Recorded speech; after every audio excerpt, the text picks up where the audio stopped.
Muy buenas compañeros y compañeras a un nuevo vídeo de Acamédica. En esta ocasión nos quitamos, últimamente he estado liado con microbiología y en esta ocasión ya vamos a retomar la cardiología de la que hablamos de la insuficiencia cardíaca y ahora vamos a hilar un poquito más fino, bueno, insuficiencia cardíaca y también hablamos ya este verano sobre la fisiología propiamente dicha del corazón. Pero en lo que respecta a cardiología o patología cardíaca, llevábamos solo insuficiencia cardíaca a rasgos muy generales y ahora vamos a ver las valvulopatías.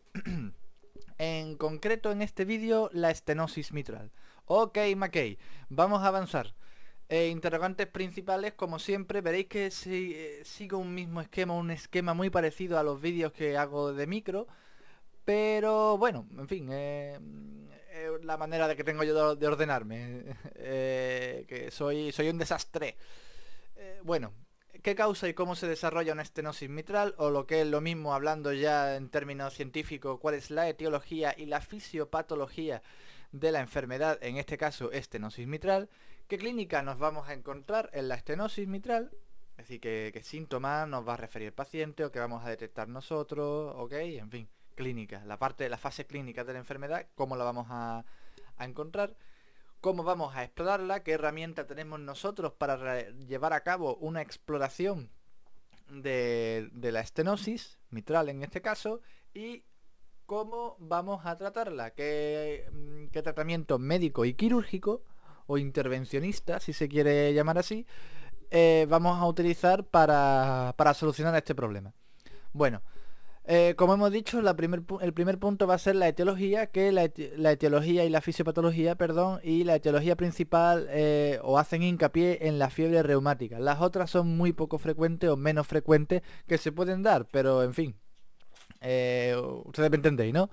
Poco están ahí puestas: congénita, es rara, lupus, y hay otras que no, que me vienen mencionadas. Sigo un manual de CTO que vienen mencionadas, pero en fin, a tocar tampoco. Lo que sí nos vamos a centrar es en la fisiopatología, porque es importante conocer el mecanismo que tiene esta enfermedad y qué repercusiones negativas tiene en el sistema, ¿no?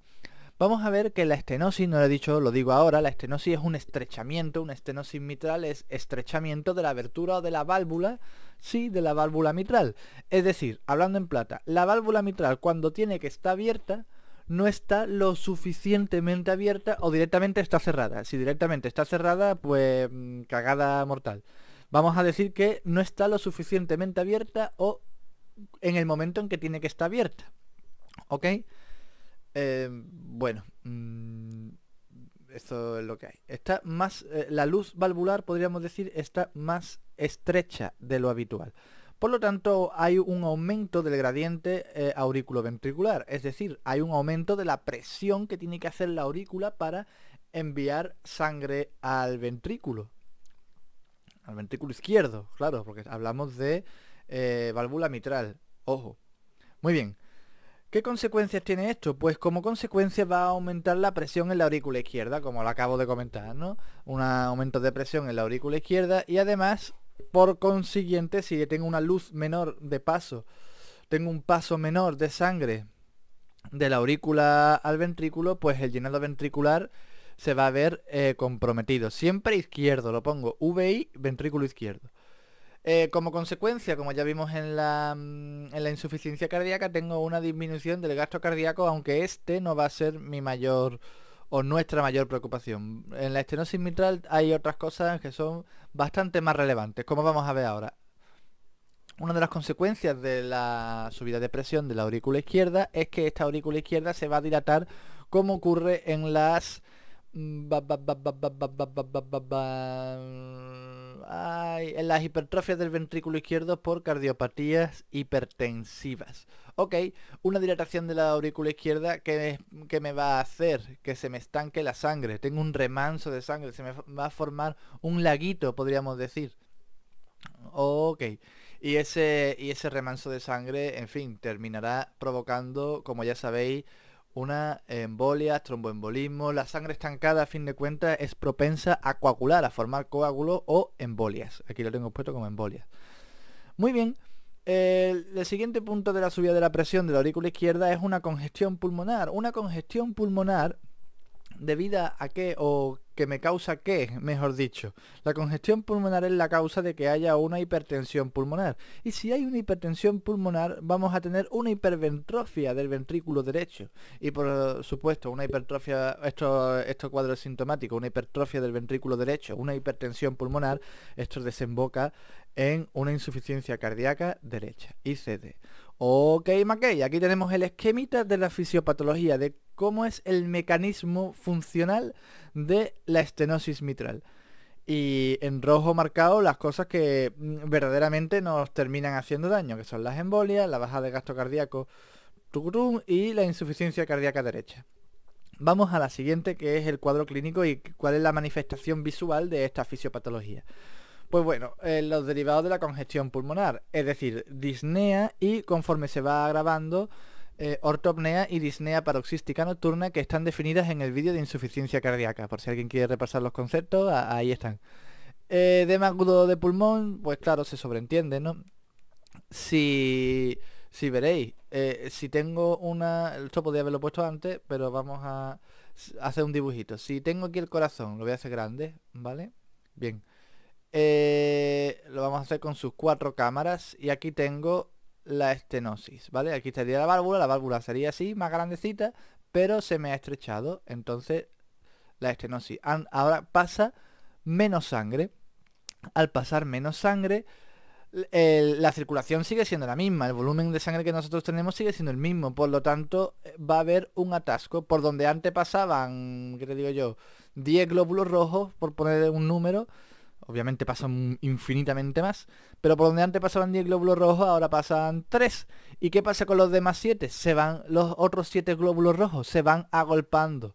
Y si se van agolpando, ¿qué era lo que teníamos detrás de la aurícula izquierda? Efectivamente, las venas pulmonares. Hipertensión pulmonar, por tanto, en fin, no hace falta que siga describiendo, ¿no? Si hay un atasco generalizado, ya lo comenté de manera pasada en la insuficiencia cardíaca del atasco ese que se formaba, ¿no? Y lo que daba lugar a congestión pulmonar y síntomas como vemos aquí de disnea, ortopnea. Bueno, edema agudo de pulmón, si hay un precipitante, ¿vale? Ya está. Un precipitante, por ejemplo, pongo aquí frecuencia fibrilación auricular rápida, una FA rápida. La hipertensión pulmonar, que nos va a llevar como consecuencia, que en verdad no es la hipertensión pulmonar, sino yo creo que es más bien la congestión pulmonar lo que nos lleva a esto, a hemoptisis. Hemoptisis es toser sangre, ¿ok? Que no es, en esta patología, esta hemoptisis no es muy relevante, no es muy grave, pero en fin, ahí está, un síntoma llamativo. Y por supuesto el aumento de la... Perdón con el hipo. El aumento del volumen de sangre en los pulmones hace que aumente el riesgo de infecciones pulmonares, neumonía, precisamente, o que colonice algún neumococo oportunista, en fin. El paciente puede entrar en fibrilación auricular debido a la dilatación. Si esa dilatación se mantiene durante largo tiempo, el sistema cardioinector, digamos que se va separando, ¿no?, entre sí, o las conexiones van fallando, las conexiones sinápticas por llamarlo de alguna manera, no sé si son exactamente conexiones sinápticas, pero al fin y al cabo las conexiones del sistema cardioinector van fallando debido a esa dilatación, a esa hipertrofia auricular, y tenemos lo que se llama fibrilación auricular. ¿Vale? Si, ya haremos, eso lo sé yo de patología. Si acaso haré un vídeo hablando concretamente solo de la fibrilación auricular. Ok, vamos a ver que hay una complicación que es la endocarditis, sobre todo en la doble lesión mitral. Bueno, la fisiopatología, podríamos decir, la causa o el motivo por esto, supongo que cuanto más estrecho es un sitio, más probabilidad hay de que un microorganismo, de que los microorganismos contacten entre sí y se expandan, ¿vale? Simplemente son cuestión de probabilidades, y la expansión de un microorganismo en un medio que supuestamente debe ser estéril, como las cámaras cardíacas, pues ya veis lo que trae: endocarditis. Tromboembolia, ya lo hemos visto antes, por la fibrilación auricular. Y menos frecuente, pero sí es revelador, es el síndrome de Horner, que no se da tanto, que es cuando la aurícula ha crecido demasiado, comprime al nervio laringeo recurrente y nos da como resultado una disfonía. Simplemente eso. A eso se le conoce como el síndrome de Horner. Disfonía por compresión de la aurícula izquierda del nervio laringeo recurrente. Un repaso de anatomía, buscar el néter donde estaba el laringeo recurrente y se entiende fácilmente. O también puede haber disfagia por compresión esofágica, es decir, la aurícula crece tanto que me comprime el esófago y da síntomas digestivos realmente cuando verdaderamente lo que está ocurriendo es una patología cardíaca, en este caso estenosis mitral. La exploración, y pongo doctora exploradora en un maravilloso juego de palabras que se me ha ocurrido, porque aquí nos va a ayudar nuestra compi, en fin. Es chiste del vídeo, podríamos decirlo. La presión arterial vamos a encontrarla normal o disminuida ligeramente en casos graves. Cianosis acra y chapetas malares, la vamos a ver aquí. Ok, veis, estos son chapetas malares. Lo podría describir, pero en fin, una imagen vale más que mil palabras y además una imagen de muy buena resolución, por lo que estoy viendo. Aprovecharla, que no hay mucha. Casos graves, tenemos una dilatación del ventrículo derecho, obviamente por la hipertensión, ya cuando la estenosis mitral es de una gravedad importante, es tan estrecha que repercute o se ha mantenido tanto en el tiempo que repercute al ventrículo derecho, en fin. Todo esto se puede palpar. Cuando estamos en un caso grave de estenosis mitral, podemos palpar nosotros el ventrículo derecho en el borde external. Y la auscultación, que vamos ahora a escucharla, voy a callarme yo un ratito para escuchar cómo se oye una auscultación cardíaca. Como veis, de estenosis mitral. Como veis, Dora Exploradora tiene trucos. Vamos a darle clic y que ella... Vamos a ver qué es lo que escucha. Pues no la escuchamos. Ahora.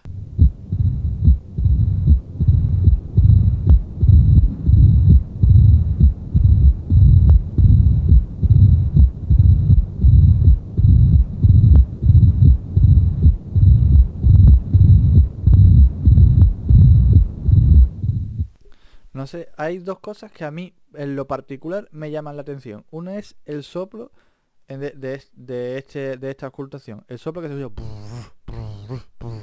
Es como si realmente perdón, debo parecer un poco carajote haciendo esto. Es como si el sonido normal es pum pum pum pum y el soplo diastólico hace pum pum pum pum pum pum pum pum. Realmente el soplo es diastólico. A mí me da la sensación de que lo escucho muchas veces sistólico, pero no tiene sentido porque la estenosis mitral es una disfunción del llenado del ventrículo, es decir, de la diástole. Así que tiene que ser diastólico por huevo. Tengo el punto de láser, sí. En fin, decir que se escucha el chasquido de apertura mitral, no sé si en este sonido se escucha muy bien. Y cuanto más cerca del segundo ruido, peor. Y el soplo diastólico, no importa si se escucha muy fuerte o muy bajito, no tiene nada de relación, pero sí su duración. Cuanto más largo o más tendencia a ser holosistólico, digamos, tenga ese soplo, más grave va a ser la estenosis. Bien, ya está, aquí está escrito lo demás. No quiero añadir, no quiero rayarme mucho más con esto. Pruebas complementarias. Tenemos un electrocardiograma que nos va a dar datos no concretos, inespecíficos. Nos va a decir cómo está el tamaño de la aurícula, nos va a decir si tenemos fibrilación auricular o no, pero fibrilación auricular podemos tener por un millón de cosas. Así que el electrocardiograma no nos va a concretar si estamos ante una estenosis o si estamos ante, ¿qué te digo yo? Ante de cualquier otra patología, ¿no? Es que es la primera que doy. O ante ¿cómo se llama esto? Ante un foco anómalo, por ejemplo, que nos esté causando, que sea ese foco anómalo que nos esté causando la FA. En fin. Entonces recurrimos a la radiografía de tórax y al ecocardiograma. En el ecocardiograma tenemos que ver el gradiente transmitral y ver también, evaluar la presión pulmonar, que si está más de 50 milímetros de mercurio es malísimo. En la radiografía de tórax vemos muchas cosas, pero lo más llamativo es obviamente la auriculomegalia, podríamos decir, el crecimiento auricular izquierdo. También las pruebas de esfuerzo nos sirven para buscar esas disneas que a lo mejor el paciente no nos refiere en estado de reposo, pero en una estenosis mitral leve o incipiente o inicial podríamos hacer pruebas de esfuerzo buscando disneas de esfuerzo, obviamente, y examinando cómo se comporta la válvula en situaciones de ejercicio o estrés. Aquí vemos la radiografía, esto corresponde a la orejuela izquierda, que quiero recordar, y vemos cómo está sutilmente, porque las radiografías son todas sutiles, abombada, ¿no? O sea, son abstractas, son difíciles de ver. No son imágenes a las que estemos acostumbrados, por lo menos yo todavía no. También es llamativo, aquí en esta imagen no se ve, pero prometo que sí, que he visto otras. No sé por qué no las pongo, estoy a carajo está perdido. En la que el tronco, el bronquio izquierdo se encuentra mucho más elevado que el derecho, ¿ok? O el ilio pulmonar, sí, por simple desplazamiento. Al final lo que vamos a ver en la radiografía es cómo está la aurícula izquierda y cómo están de desplazadas las estructuras que la rodean, o si podemos verlo mejor. El tratamiento, y vámonos ya al lío del Montepío. Si después de la anamnesis y la exploración en el ecocardio vamos a tener dos vertientes. Una, que el área de la... ¡Uy, qué gallito me ha salido! De aquí voy a cantar comparsa. Ya verás tú. Que el área de la estenosis mitral o de la válvula mitral sea mayor a 1,5 centímetros cuadrados y nosotros nos lavamos las manos, nos vamos a nuestra casa. No, hacemos un seguimiento, bueno, control, ver si el paciente requiere anticoagulación, si no la requiere, en fin. Pero en principio nos podemos quedar tranquilos. Ahora bien, sí. Nos encontramos aquí un área menor de 1,5 centímetros cuadrados, ya hablamos de estenosis mitral 100% seguro. Y tenemos dos cositas, una sintomática y otra asintomática, ¿vale? Podemos tener una estenosis mitral que sí nos dé síntomas o una estenosis mitral que no nos dé síntomas. En cualquier caso, las dos tienen que ser ya mediadas por tratamiento. En el momento en que yo veo el área por debajo de 1,5 centímetros cuadrados, el colega me puede decir misa en chino, que le vamos a meter tratamiento médico. ¿Y qué vamos a hacer? Restringir el sodio para evitar la congestión, beta bloqueantes, calcio antagonistas y digoxina para regular, creo que era la hipertrofia. La hipertrofia en realidad, yo esto lo veo más bien para regular que no se me ponga el mecanismo, o para regular los mecanismos de compensación, como vimos en la insuficiencia cardíaca, para que este colega o esta paciente, más educadamente, no entre en taquicardia, porque las taquicardias son mal toleradas, porque las taquicardias reducen la diástole, el tiempo de diástole, y a mí me interesa que ese corazón esté todo el tiempo posible en diástole, o el mayor tiempo posible en diástole, porque tiene una estenosis, necesita más tiempo para llenar la misma cantidad de volumen que un corazón sano. No sé si me estoy explicando, si estoy intentando, o si estoy llegando a vuestros corazones o a vuestra mente. Yo lo entiendo, yo lo tengo asimilado así. En fin. Beta bloqueantes, calcio antagonistas y digoxina para reducir la contractilidad y mejorar la relajación y favorecer o que esté más tiempo en fase diastólica. Anticoagulación cae por su propio peso para evitar las complicaciones embólicas o la formación de coágulos. Vamos a tratar ahora cómo afrontamos a las sintomáticas. Pues tenemos factores de alto riesgo. Bien. Factores hemodinámicos y factor embólico. Un factor de alto riesgo es que tenga una embólico, fibrilación auricular reciente, o que haya tenido una embolia previa o contraste. No sé si contraste es que se haya hecho una prueba de contraste o alguna historia de esa. No lo sé, honestamente no lo sé. Hemodinámico, ya vimos que la presión sistólica pulmonar mayor de 50 era malísimo. Deseo genésico, no sé lo que es. Y necesidad de cirugía espontánea. Bueno, no sé lo que es deseo genésico. Realmente no sé lo que es deseo genésico. Ya lo comprobaréis. Seguramente en el siguiente vídeo lo comentaré antes de empezar. Bueno, ¿qué pasa? Que en estos pacientes de alto riesgo o que tienen una estenosis mitral asintomática, vamos a tener dos opciones. Si la anatomía es favorable, que haré un vídeo... Ay, se me ha olvidado poner qué es la anatomía favorable. Bueno, que tiene que cumplir ciertos requisitos que ahora mismo no me acuerdo para que para poder ser llevado a cabo la valvuloplastia. ¿Qué es la valvuloplastia? Es meter un catéter con un balón o con un globo, una especie de globo, por lo que yo he podido ver, desinflado. Meto el catéter, lo meto por la típica vía del cateterismo, por una vena femoral, llego hasta la aurícula y Antoinette, ¿qué me queda? Llego hasta la aurícula, llego hasta la aurícula derecha y ¡pum! De manera transeptal, perforando el septo, me cuelo en la aurícula izquierda y me cuelo en cosas de cardiólogo.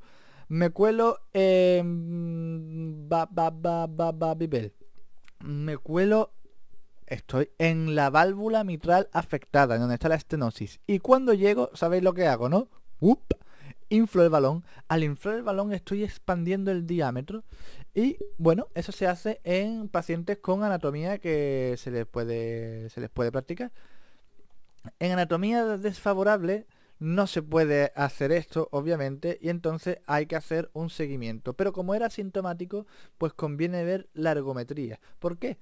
Porque si en la ergometría sí me da síntomas, plan, tenemos ahora sí tratamiento sintomático. Y el tratamiento sintomático hay que tratarlo sí o sí. Además del tratamiento médico, mediante intervención mecánica, es decir, cirugía, hablando en castellano. Métodos intervencionistas. Y tenemos dos. Otra vez, una anatomía desfavorable en la que hay que ponerle una prótesis valvular, y tenemos una anatomía favorable en la que, volvemos a insistir, le hacemos la valvuloplastia que ya hemos descrito. Nada más, eso es todo. Espero que no me haya alargado mucho y que por lo menos esté bien explicado. Ya, si no, pondré una anotación del YouTube, por aquí tiene que aparecer, por algún lado, por aquí mismo la pondré, lo que es una anatomía favorable o los requisitos que tiene que cumplir el paciente. ¿Ok?